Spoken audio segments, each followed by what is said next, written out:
भाई तू क्यों परेशान है? क्या तुझसे कुछ गिर पड़ा या कुछ किया दान?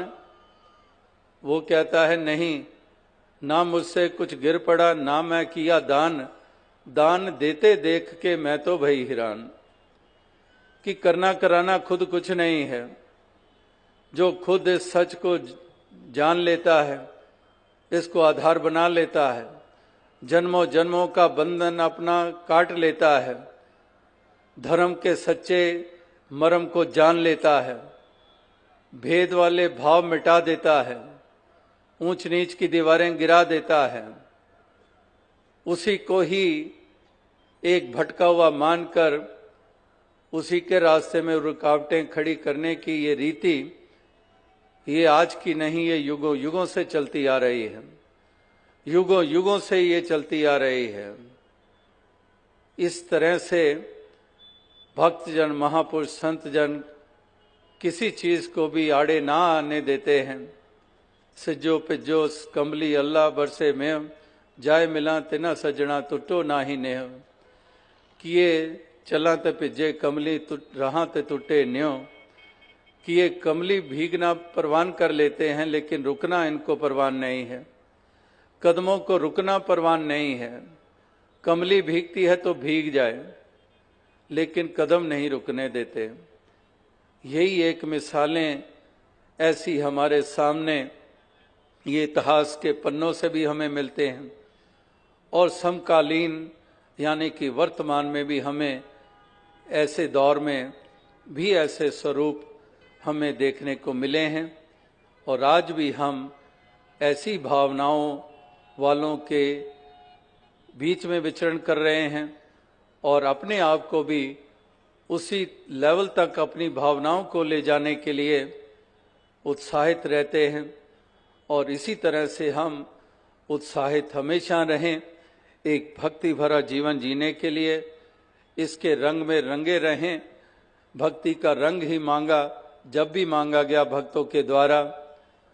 और यह विनंती स्वामी अपने नानक की अरदास कि मेरी स्वामी के सामने यही एक प्रार्थना है, यही विनंती है कि ऐसी कृपा हो कि जो तेरे साधु तेरा कीर्तन गाएं तह मेरे मन लागे। तो जो तेरा कीर्तन करते हैं, यानी कि जो तेरे गुणगान करते हैं, जो तेरे रंग में रंगे हुए हैं, जो तुझे आधार मानकर चलते हैं, जिनके रोम रोम में रोम रोम जिसका एहसास कर रहा है, तो ऐसे के वचन मुझे भाते चले जाएं, ऐसों का अमल मुझे भाता चला जाए। और वाकई उन्हीं को भाते हैं जो खुद उस जो सेम फ्रीक्वेंसी पे होते हैं, जो सेम अंडरस्टैंडिंग पे होते हैं। वो दोनों ही लुत्फ उठा रहे होते हैं, दोनों ही उसका आनंद ले रहे होते हैं। वरना पापी को ना भावे देवाचे करने, ये मराठी भाषा में मराठी संतों ने कहा कि एक पापी को नहीं भाता है, एक पापी भक्त ना भावे हरि पूजा ना सुहाए, माखी चंदन पर हरे जह बिगंध तह जाए। कि पापी को जो है उसको ये भाता नहीं है, उसको ना भक्त अच्छे लगते हैं ना भक्ति अच्छी लगती है। तो फिर भक्ति पे आधारित वचन कहाँ अच्छे लगेंगे उसको। तो यहाँ पर दोनों ही आनंद लेते हैं, कहने वाला सुनने वाला, क्योंकि दोनों एक ही निशाने पर टिके हुए हैं। एक ही निशाना है दोनों के सामने, दोनों एक ही मंजिल पे पहुंचे हुए हैं। दोनों ही समझ चुके हैं कि जीवन का मूल्य किसके कारण है।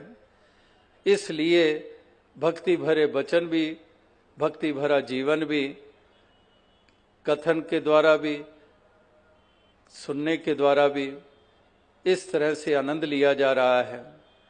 तो आओ साथ संगत यही अरदास, यही प्रार्थना कि दातार कृपा करे, ऐसी दया करे कि सब के ऊपर ये भक्ति का रंग चढ़े, ये मन रूपी चुनरिया इसी के रंग में रंगी रहे, संसार का रंग ना चढ़े, संसार की कुरीतियां ना इस मन में प्रवेश करें।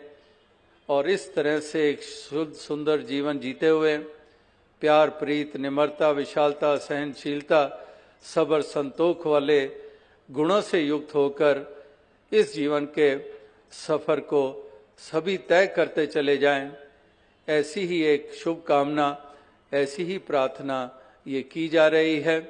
और भक्ति पर्व के अवसर पर ये विशेषकर इस तरफ ध्यान सबका अग्रसर होता है, वरना तो भक्ति के लिए एक दिन नहीं, तमाम जीवन भक्ति भरा ही भक्तजन जीते हैं। सुबह शाम भक्ति में बिताते हैं, आठों पहर भक्ति में बिताते हैं। और जैसे दास ने कई दफा पहले भी कहा कि भक्त आठों पहर का भक्त होता है, माँ आठों पहर की माँ होती है। ये नहीं कि दोपहर तक मेरी माँ है या शाम तक मेरी माँ है, वो आठों पहर माँ ही होती है। कि मैं जब बच्चा था 6 साल का तब तो माँ थी, अब मैं जवान हो गया हूँ, बड़ा पढ़ लिख गया हूँ, अब माँ को मैं क्या माँ समझूं? माँ तो माँ ही होती है। इस तरह से भक्त तो भक्ति होता है, वो आठों पहर का भक्त होता है, जीवन काल के लिए भक्त होता है। वो ये नहीं है कि एक समय भक्त है और दूसरे समय भक्त नहीं है। वो भक्त ही उसके गुण हैं, उसकी भावनाएं हैं, उसकी अवस्था है। और इस तरह से भक्ति भरा जीवन सभी जीते चले जाएं, ऐसी ही अरदास, ऐसी प्रार्थना। और उसी लिए सत्संग, सेवा, सुमिरन की महत्ता, उसी के लिए ये बार बार कदम इस ओर बढ़ने ये स्वाभाविक हुआ करता है भक्तों के लिए। और इस तरह से जब नाता जुड़ता है और फिर ये जीवन में रूपांतरण आ जाता है। ऐसे रूपांतरण जीवन में आए हैं, लाखों लाखों के आए हैं। और उसी तरह की अवस्था का बयान करते हैं जैसे पीछे भी दास ने पंजाब की यात्रा में, जो कि पीछे ही 4-5 स्थान पे जाने का मौका मिला, विशाल समागमों के रूप बने। और वहाँ पर भी दास ने एक पंक्ति का जिक्र किया जो किसी लेखक ने लिखे, बड़े सुंदर शब्द कि एक पहर ठहरी सकी कान्हा जी के ठौर, पहुंची कोई और थी और लौटी कोई और। कि इस प्रकार से जब पहुंचे तो कोई और, जैसे भक्तजन महापुरुष बयान देते हैं कि जब तक ये चरण नहीं मिले थे, जब तक ये ज्ञान की ज्योत नहीं जगी थी, तब हम कुछ और थे। तो अब जब पहुंच ही गए और अब जब पहुंचने के बाद जो अवस्था बन गई वो कुछ और ही बन गई है। कि पहुंची कोई और थी और लौटी कोई और। कि जब तक ये नाता नहीं जुड़ा था, अब नाता जुड़ गया। अब नाता जुड़ने के बाद अवस्था कुछ और हो गई है। अब सारे ही प्रिय लगने लग पड़े हैं।